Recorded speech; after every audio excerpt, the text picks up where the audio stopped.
Hello everybody, and my name is Shortline614. Welcome to, I think this is episode 16 of Shortline Space Program, and in this episode, we are launching three things today.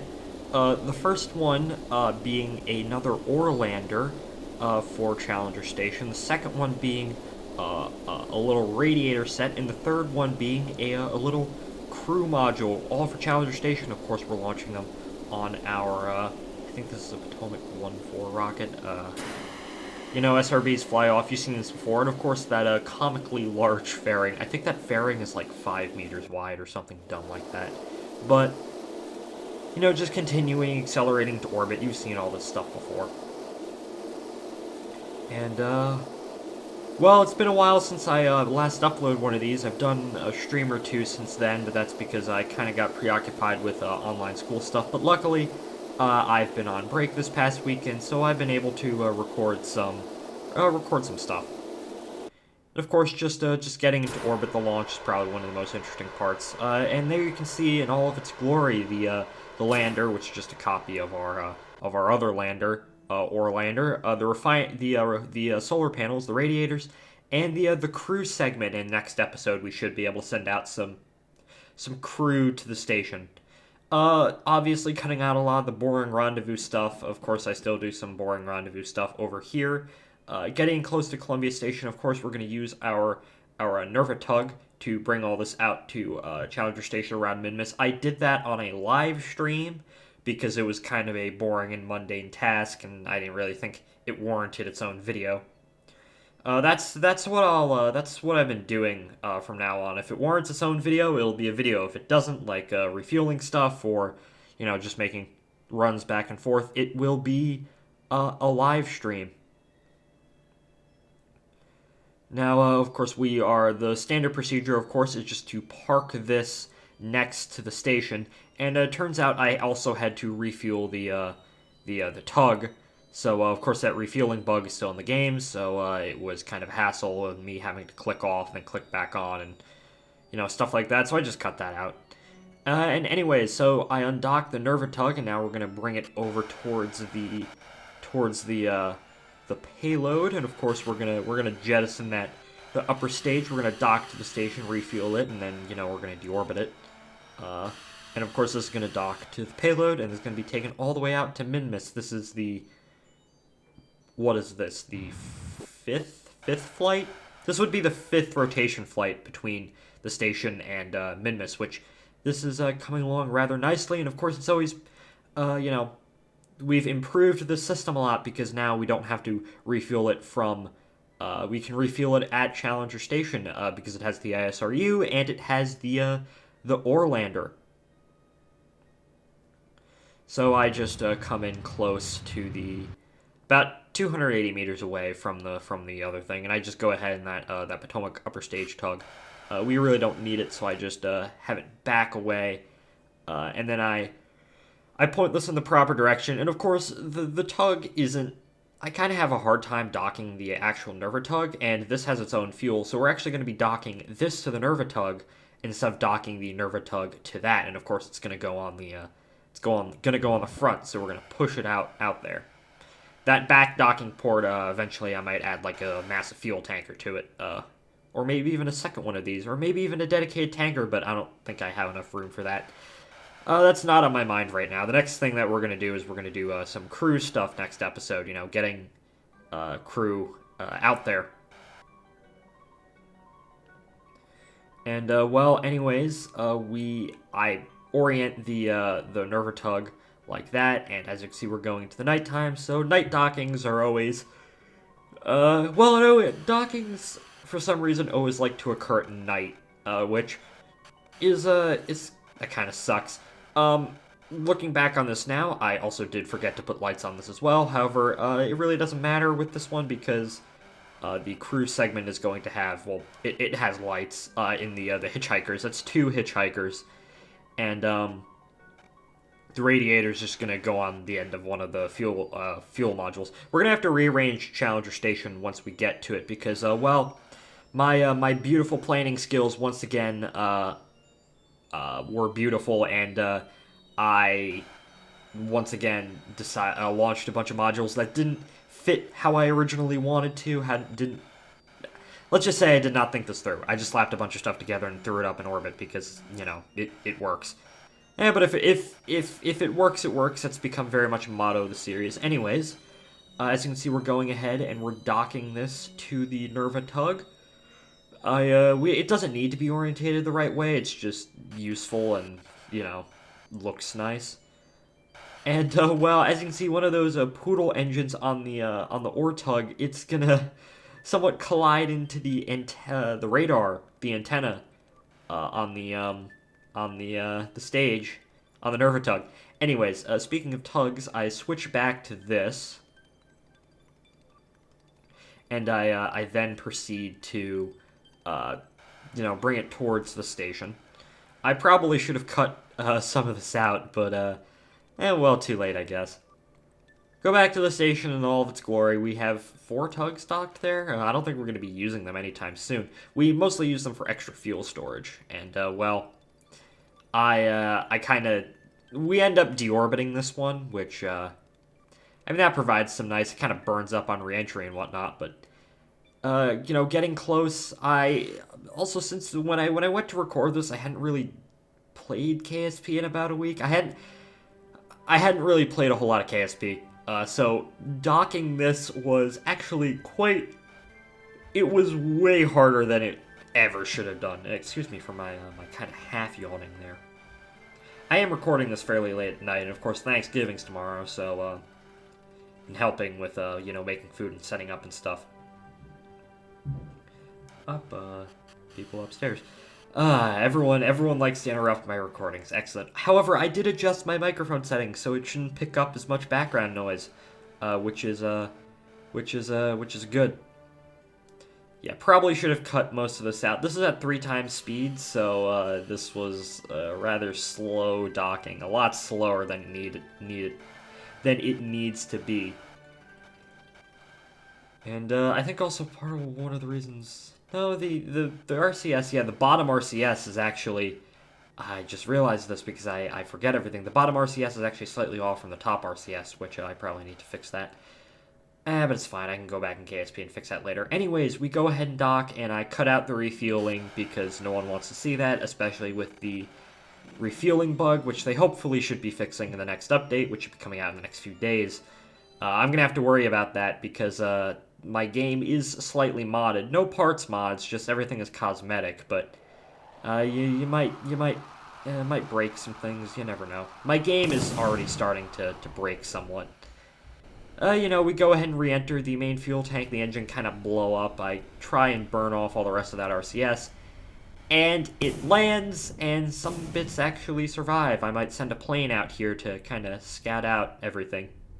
I just decided to keep that there because it's a nice, look, something actually survived. So anyways, I end up switching back to the Nerva tug, and I start fiddling around with my maneuver nodes in order to get out there. Of course, nice 6-day transfer as normal, 7-day transfer. Of course, it's better than that one time where it was like a 3-week-long transfer because for some godforsaken reason I couldn't get the maneuver nodes. I couldn't get a proper trajectory because I was dumb. And obviously these 4, well, the tug and the 4 various modules are going to go out to the, just need to wait for the proper time. As you can see, we're burning slightly off nominal, I guess. And we go ahead and we light those 8 Nerva engines, and we go. You've seen this before, but I always like when I go out. Flying past the station. Not as much as we're flying past farther away than other times before. I think on the first or second flight of this tug, we actually flew past like less than a kilometer or or 2 away from the station. So yeah, this save game, it's been really fun so far, and unfortunately is starting to break ever so slightly. I think this is the first time that I actually had a game crash recording this. I cut it out, obviously. It was when I was doing some refueling, which kind of sucked. And of course, with the robotics like to drift over time. So if you watched the previous live stream, you'll see that the solar panels on Challenger Station, even on Columbia Station too a little bit, although on Columbia Station it's a lot less noticeable. On Challenger Station, you've had drift in the robotics, so it looks like some of the robotics parts are disconnected, even though they still are. You'll see what I'm talking about once we get there. I don't think it's something that I can really fix. However, it hasn't broken the functionality of the station. The station still generates power and whatnot. Solar panels still generate power.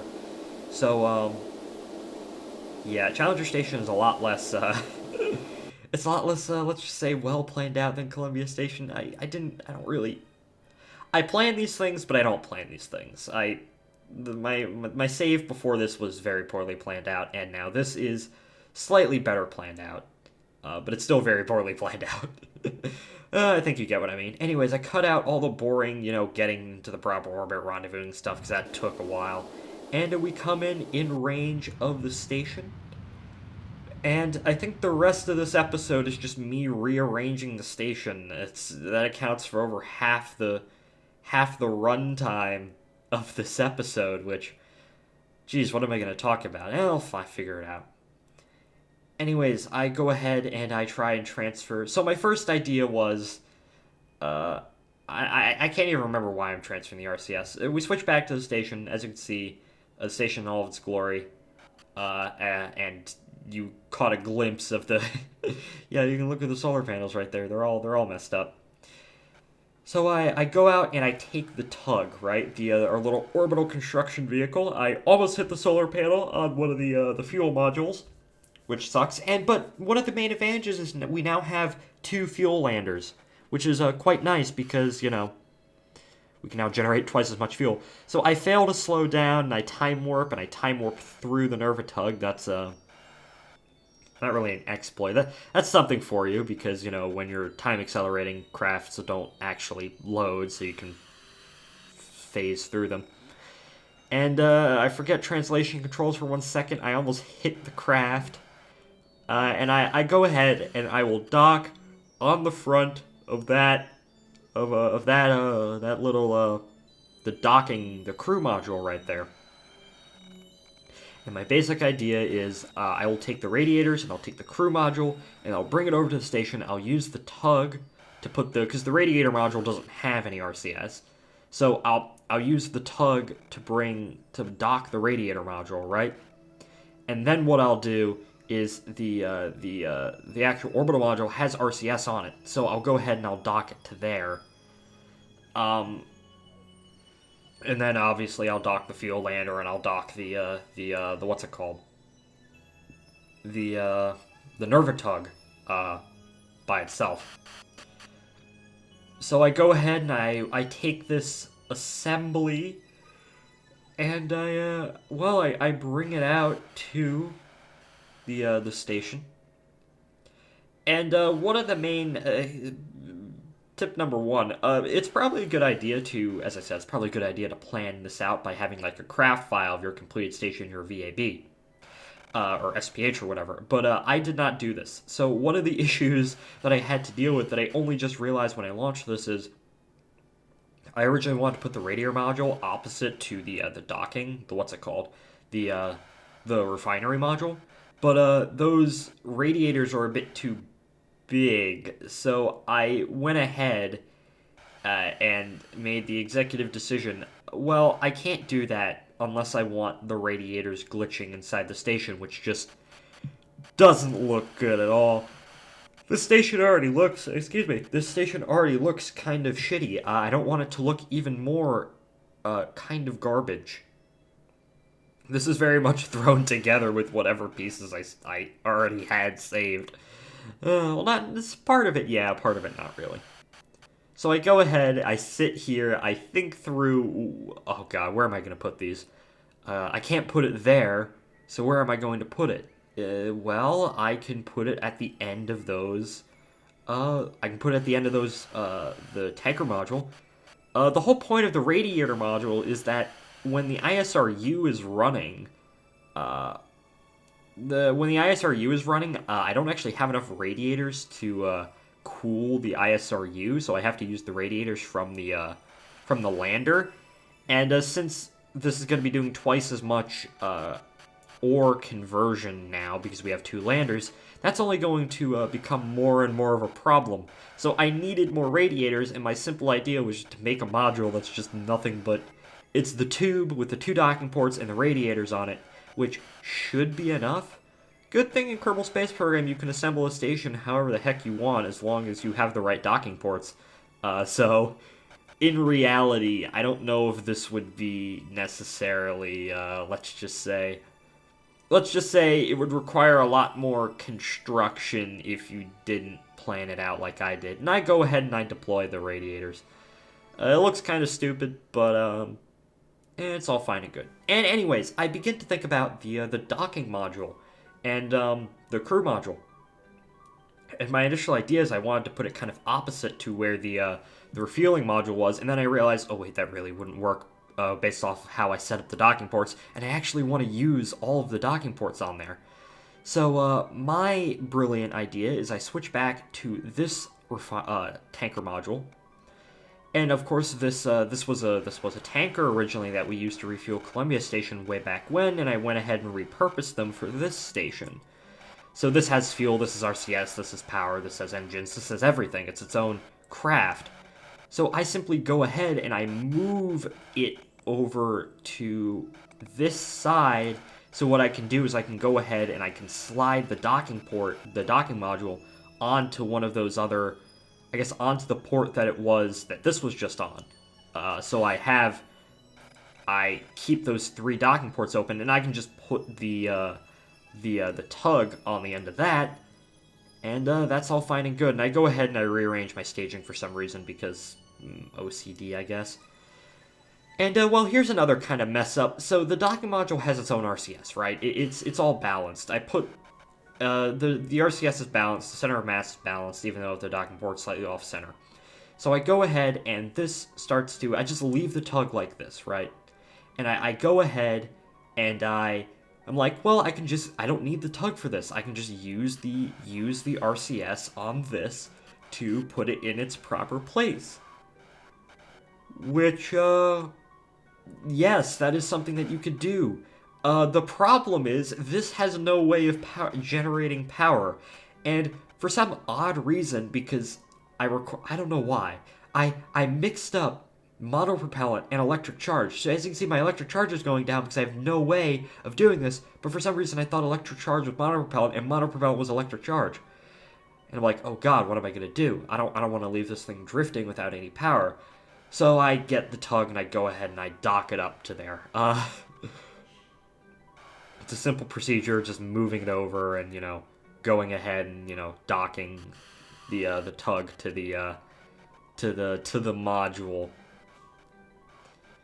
And, well, there are 2 docking ports open for that. I eventually, right now, one of them is going to be for the space bus, or the space RDC, or something along those lines. And the other is going to be for the lander. And then, of course, at the bottom is going to be where the bottom of the station is going to be where the what's it called, is the nuclear refueling module, so I don't have to have the module there to actually, refuel it. Well, you know what I mean. So I have a reserve amount of nuclear fuel on here. But eventually, I later realized that I'm eventually going to need some kind of bigger docking module to accommodate. I don't think I'm ever going to need more than 2 craft, but it would be nice. I am eventually going to have to accommodate some kind of sky crane sort of thing. I don't know how exactly I'm going to do that yet. I really don't know, but maybe dock it at the end of the refinery module. Who knows? That's coming in the future, though, so... KSP is an interesting game. If I've learned one thing about spaceflight from the 8 years I've played this game, it's that there are always things that you just don't... You try to account for everything. Yet there are no things you can't. You try to account for everything, yet you can't at the same time. And honestly, that's kind of what makes spaceflight interesting to me.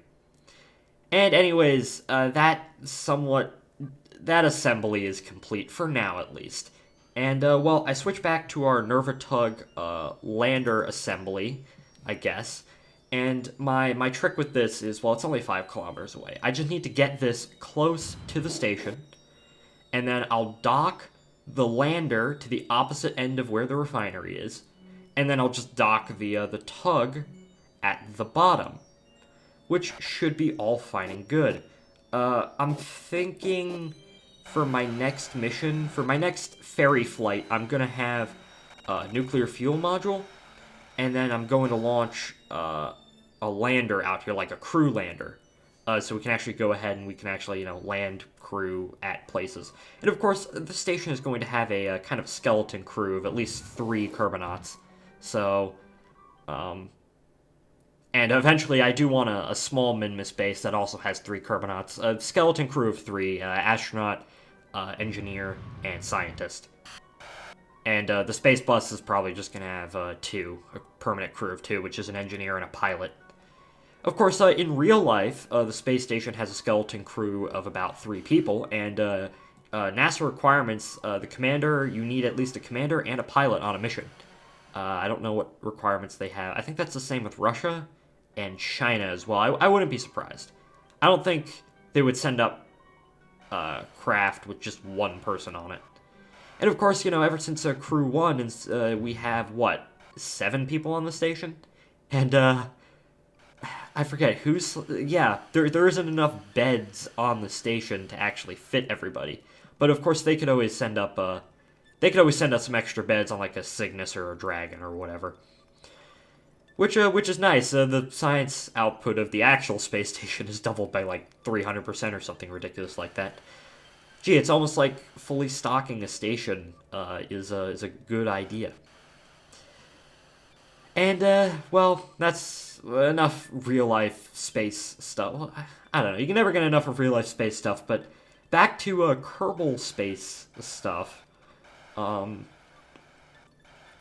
Obviously, the RCS on this lander is kind of... It's not entirely balanced, but it's balanced enough that you can go ahead and dock it. And I really like the shadow of the lander number 2, kind of, across the station. I quite like the look of that, which is very, very nice. And well, I go ahead and I go and try and dock it. However, there's an issue. The main issue being that these high gain antennas are not deployed. So they kind of I had to deploy them in order to actually get this thing docked. And there we go. We now have two Orlanders, which is very, very nice, doubling the output of our ore collection. Of course, I think I only really need 1 ISRU, which, I mean, 2 would be nice, but I really don't see the need. I know.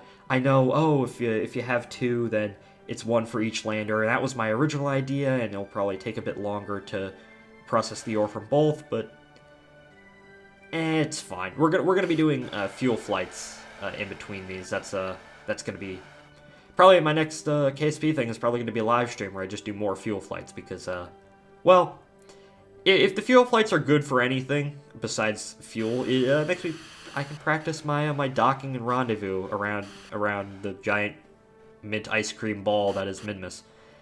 And of course, I go ahead and I dock the Nervatug at the bottom. And of course, eventually, I think the next ferry flight out here is probably going to be the nuclear fuel module. So when this thing is gone, I can collect fuel for it, and I don't have to rely on using the other tanks. Of course, I probably have more fuel than I would ever need around Minmus on here, which is good. You can never have enough fuel. It's just lugging all that from the ground. Yeah, no. It is quite useful to have a fuel farm out here, which very, very, very nice. Anyways, after docking this is mostly the end of the episode. Thank you all for watching. I think this is episode 16 of Shortline Space Program. Stay tuned for more. I've been trying to improve my content over these past few weeks because, well, I'm making less of it. But anyways, thank you. Like, subscribe, comment, Tell me what you think if you're on YouTube and VidChute. Join my Discord server if you want to talk to me for whatever reason. And I have some other videos in the works, including another KSP video not related to SSP. And stay tuned for that. And I'll see y'all in the next one. Goodbye, everybody.